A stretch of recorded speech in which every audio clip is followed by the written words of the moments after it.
నమస్కారం. ఈటీవీ 360కి స్వాగతం. ముందుగా ప్రధాన అంశాలు.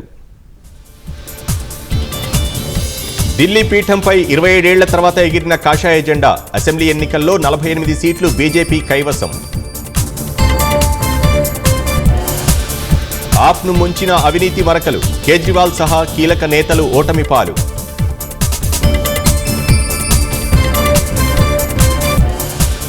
ఢిల్లీ ప్రజల ప్రేమకు అభివృద్ధితో బదులిస్తామన్న ప్రధాని. యమునా నదిని పూర్తిగా ప్రక్షాళన చేస్తామని హామీ. ఢిల్లీ సీఎం రేసులో పలువురు కీలక నేతలు. ప్రముఖంగా వినిపిస్తున్న పర్వేష్ వర్మ పేరు.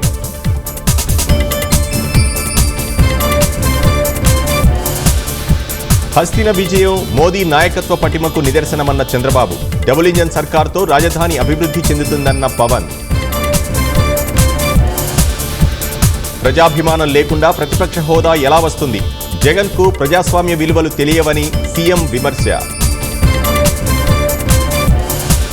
తిరుపతిలో బయటకు వచ్చిన మాజీ మంత్రి పెద్దిరెడ్డి బాధితులు. కోట్ల విలువైన భూములు ఆక్రమించారని ఆరోపణలు.